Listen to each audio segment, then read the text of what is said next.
Hello and welcome to my Christian fiction podcast, where I share my stories with you. Right now, you're listening to Tangled Web, written and read by Eunice Wilkie. Chapter 22. Tuesday, the 12th of May, 2020. For the first time in what felt like months, Kath felt rested. She checked the calendar and was surprised to see that it was in fact only 2 short weeks ago that she had been chatting to her neighbours in the back field and had learned that Molly was dead. 2 weeks of muddle and anxiety about a stash of illegal cash, concluding with her and Bob being considered for criminal charges. Sergeant Prentice was quite optimistic about the charges, though. They had cooperated with the police and, although somewhat late in the day, they had at least saved the police from searching Hangman's Wood. They had, initially, received money they didn't know was stolen, which might make a handling stolen goods charge hard to stick. Bob had technically committed theft by finding, in keeping the banknote he had found. Strictly speaking, he had also committed offences under the Forgery and Counterfeiting Act, including being in possession of and using a fake note. But again, there was the counter-defence that Bob had no idea it was fake.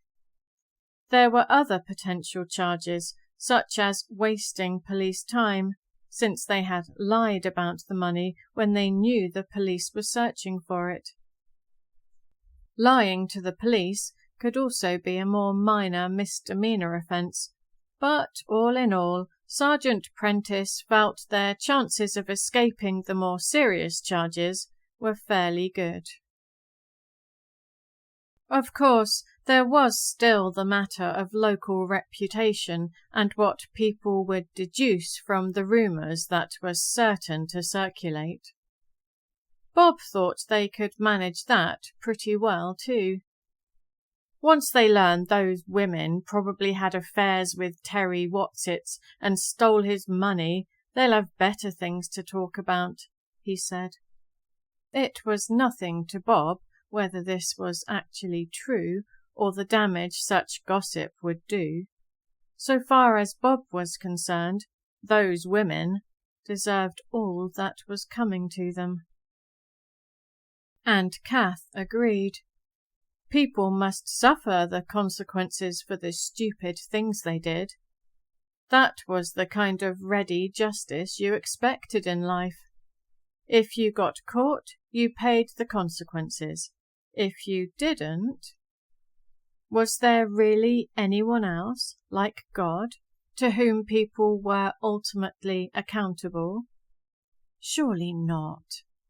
And yet, if not, what explained the apparent design of the universe, or the way people thought and questioned and kept searching for spiritual answers? During their walk along the final stretch of road last Sunday, Emily had mentioned this. Where did non-material ideas, superstitions, and such come from to start with? A physical brain alone couldn't account for them. Why didn't these ideas evolve away if the spiritual realm was proven to be non-existent and irrelevant to surviving as the fittest? Was it because people were designed with an awareness of another dimension, one that had to do with God? How did environmental movements come about? Why would anybody bother to save the world for future, equally purposeless, futile, suffering people? Yet there were millions of people who wanted to preserve the world for those who would follow. Was it because people were designed with the knowledge that life was precious and meaningful? The physical brain could explain the physiology of the eye, but not its appreciation of beauty. It could explain the physical act of hearing, but not the love of music.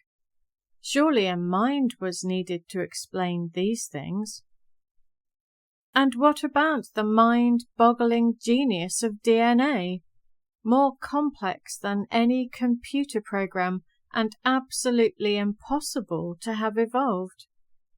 What about other scientific evidence which fitted the creation story at least as well as, if not better, than evolution? What if there really was God?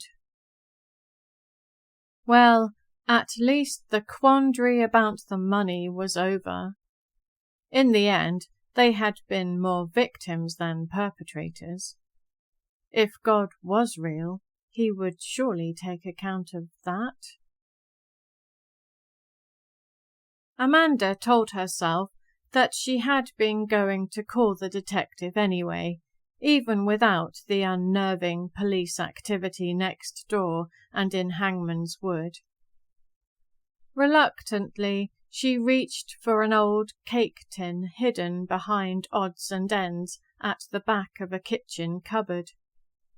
Inside the tin, crammed in disorderly fashion, were the banknotes she had taken from Terry's briefcase, the £5,000 he owed her, plus several thousand as compensation for all the emotional damage and trauma he had caused her. She removed several of the banknotes and prepared to return Kath the same favour she had shown her. She pushed the money through the thick foliage which separated their houses, and, sneaking out into the backfield, she threw banknotes like confetti into the Geddes' back garden, and watched them flutter like ungainly leaves to the ground. They looked far bigger and less discreet than she had thought they would. In fact, they looked too stupidly obvious to be anything but deliberately planted. But it was too late to rethink her plan now. She phoned the young officer who had left his card. Sergeant Prentice came immediately. He had been coming to talk to her that day anyway, he said, and Amanda knew why. Kath had spilled the beans. A stiff breeze had sprung up when John, with a colleague, approached Amanda's front door. Her home didn't improve on acquaintance. To John, the ad hoc miscellanea of fake and real felt as distasteful as on his previous visit. Nor did Amanda herself become more palatable, despite the smile pasted on her face. There was something oddly unsettling about the woman. She got too close. She seemed to be searching for a kindred spirit in him that he knew she would never find except in her imagination.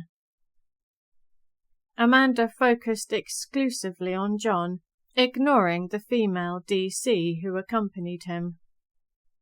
She felt she could see sympathy and understanding in John's dark eyes. She fancied he might be smiling at her beneath his mask. "I've spotted some banknotes blowing about the garden next door," she gushed. "I thought there was something funny going on there for a while. If you ask me, Kath and her husband have been up to something fishy. I've heard he's a criminal." If John was smiling, it didn't show in his deadpan tone. "We've interviewed Mr. and Mrs. Geddes about money recently found in the area." John interrupted the flow. "When did you see banknotes in their garden?" Just now. Whatever they told you, I expect they've kept some to spend on themselves." Discovering more money in the Geddes' garden, flapping around in the breeze looking ludicrously obvious, was an anticlimax. D.C. Rickshaw collected the notes she could see, with Bob and Kath calling their neighbour plenty of unrepeatable names from their back door. "She must have planted them," shouted Bob. John cut through Bob's yelling and Amanda's shrill counter-accusations. He didn't believe that Bob Geddes was stupid enough to have kept some cash so insecurely it was miraculously blowing around his garden, especially with criminal charges currently being considered against him and Kath. He was tired of the ridiculous charade concocted by feuding neighbours who had complicated, if not compromised, a serious NCA investigation. Turning abruptly to Amanda, he asked, "If we examine these banknotes for fingerprints, will we find yours on them?" Amanda's already washed-out features grew paler. She had handled the banknotes in her home, never thinking she would have to return them. They would certainly find her fingerprints somewhere on them. How had she not thought of that? She bunched her large cardigan around her middle, as if she were literally holding herself together. Tears formed in her eyes. John ignored her distress. "If you prefer, we can conduct this interview at the police station, but if you're happy to continue here, I would like to caution you with regards to anything you now say about the briefcase and the money we have recently discovered in the area, and the banknotes we have just recovered from your neighbour's property. You do not have to say anything, but it may harm your defence if you do not mention, when questioned, something which you later rely on in court. Anything you do say may be given in evidence." She stared at him. "What?" "Do you understand I have cautioned you regarding anything you say about the briefcase and the money recently found in the vicinity of your property, and which we believe you have played a part in taking or concealing?" He thought he heard a snigger from the Geddes' boundary, not far from where they stood. Amanda glared venomously towards her neighbours. When she looked back at John, tears were trickling slowly down her cheeks. "I know you'll understand," she mumbled brokenly.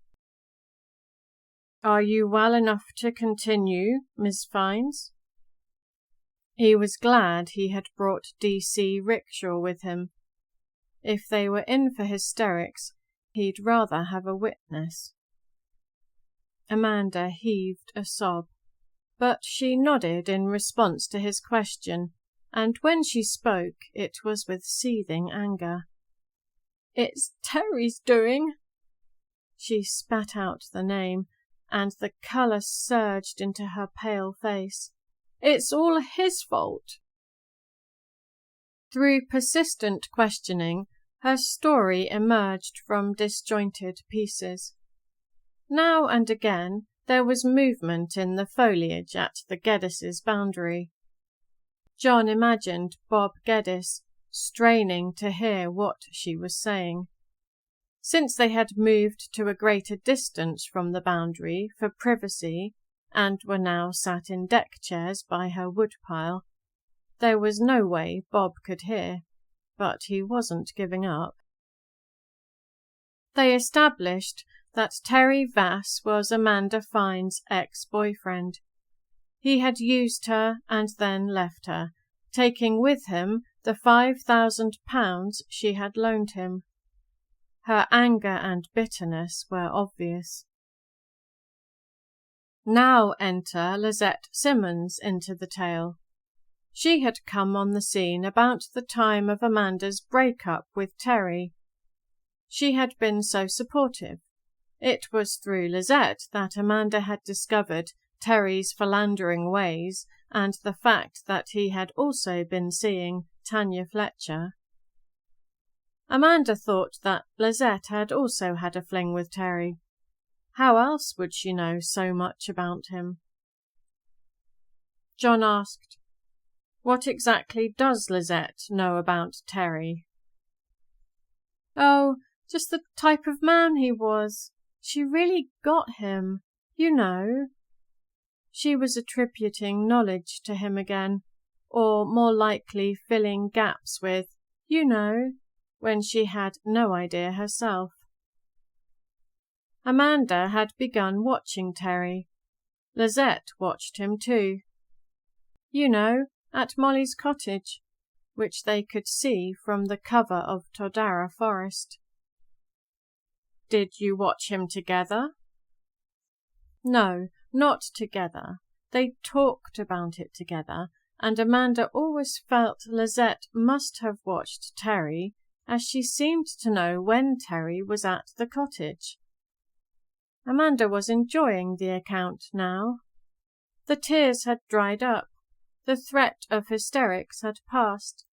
She was flattered with the interest both detectives showed. She seemed to have forgotten how many crimes she might have committed. One day, Amanda saw Terry from her hiding place in the forest. He went to the usual shed. Yes, the one he used for storage. There was a new padlock on the door, so she thought it must be important to him. John asked, "Do you know anything about the reporting of a strange man close to Mrs. Johnson's cottage?" "That was me. I thought it might get Terry into trouble," Amanda said eagerly. "And I thought the police should be informed," she added as an afterthought. "I see." John's dry tone was lost on her. There wasn't much more to her account. If she was to be believed, Amanda had waited until Terry had gone and opened the padlock on the shed door by cracking the combination lock. "It's not that difficult," she said. "I bought myself a similar lock from Amazon and practiced bypassing the code by watching YouTube. In fact, I think I can do it better than the YouTube tutorials. I ought to start my own channel." "I'd stick to your day job if I were you," remarked John, and Amanda giggled. She had acted on impulse when she removed the case, which she admitted struggling with because of its weight, and took the route through Hangman's Wood back to her house. No, she wasn't concerned that Molly would see or hear her. She knew Molly was nearly always snoozing in her chair, with the TV on full volume. Hidden in Hangman's Wood, Amanda managed to get into the case, cracking another couple of combination locks, removed the money she was owed, plus an undisclosed amount she didn't mention to John, reset the locks, and then spotted Kath Geddes in her back garden.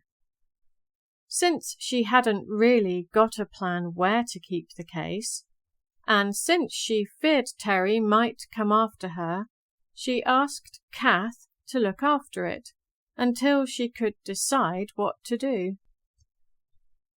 So Lizette wasn't part of this. "Oh no, that was all me," Amanda said proudly. "In fact, Lizette was annoyed that I involved Kath. I think she thought she should have had the case. She was always trying to take over. She thinks I'm stupid. I think she was surprised that I managed so much on my own.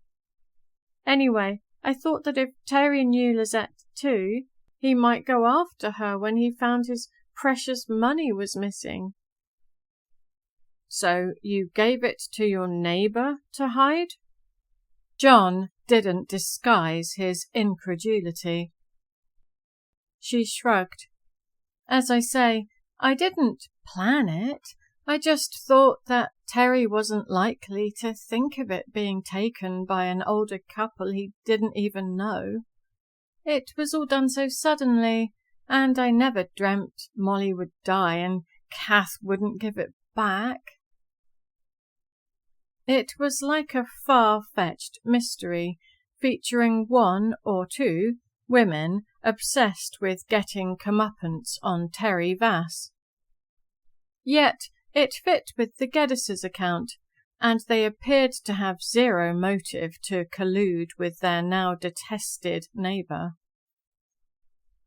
Amanda freely admitted that she had also made the phone call to the Crime Stoppers number about stolen money stored in Kath Geddes' garage.